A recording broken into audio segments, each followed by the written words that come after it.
Yeah, because I don't really know all those details either, but I do know that it did sink. And Who's gonna advocate? Here's my question. Okay, the pilot flies the plane in, and let's say it's not an event like this. Let's just say they're coming in for the weekend on their own. They're going to take advantage of our Great Lake and the fact that we have a certified runway, if you will, out there. Plane goes under. You know, you want us to be careful removing it, but who's going to advocate for how this is going to be removed versus us calling our crane company? We have 2 of them on the lake. Right. That their job is for setting pylons. I guarantee you that's not coming out like you want it to if our crane operators are coming in. And I want to know who's and you have environmental health and you have the cops going, we got to get that thing out of the lake. One, it's leaking petroleum. It's, you know, and it's a hazard because now it's in the waterway, and you know, we got to sit here and figure out a way to protect it before it can be removed.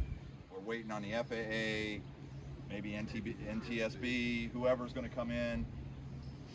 I want to know who's going to advocate on behalf of not ripping this thing to shreds, getting it out, and who's going to, you know, you're talking about airbags. There's nobody around here I know of that's got airbags unless we go out to the coast.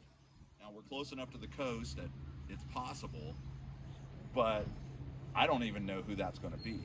I mean, the Coast Guard might know, but other than that, again, I go back to my original question, because it breaks any pilot's heart to see their vehicle damaged any further than it already is because of an accident. I mean, it's no different than out on the street and a tow operator. We all love to see tow operators rip a car apart as they're trying to pull it up over the side or whatever. You know, but planes are a lot more expensive. They're a lot more fragile. And I would pose to you, who do we call? I mean, I have Herb's number. I can call him.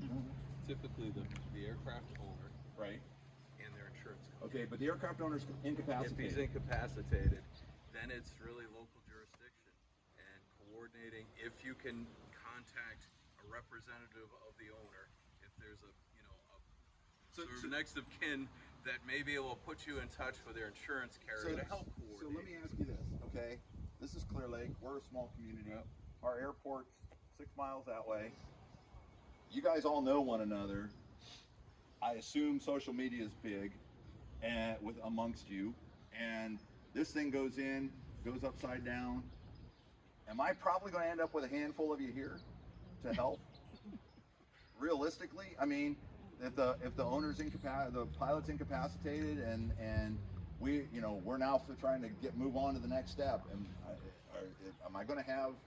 So the way we handle it, and to varies, absent when we're in that very situation, it's really becomes a matter of all the agencies you talked about that have yourself, the police, environmental folks, mitigating the hazard of it being on the water takes precedence.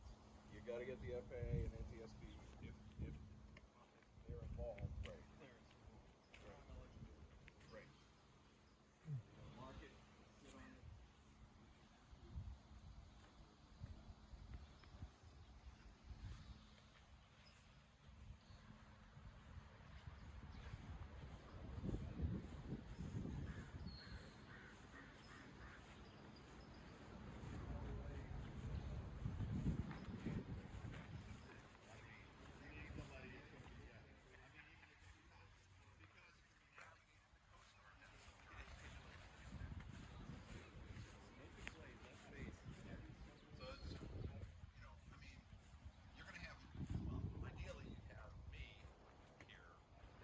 Side of the lake, but I could be like where I was the last couple of days. I could be out of the area, and so I'm not going to be the one sitting there going, "Hey guys, we got to be, let's try to be careful taking this thing out of there."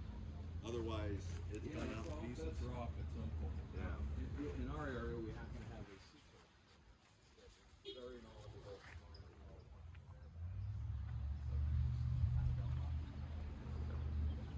So We have divers in So the suggestion I would have for your organization is we probably need to be, as this event is evolving, every year it's getting better and better, maybe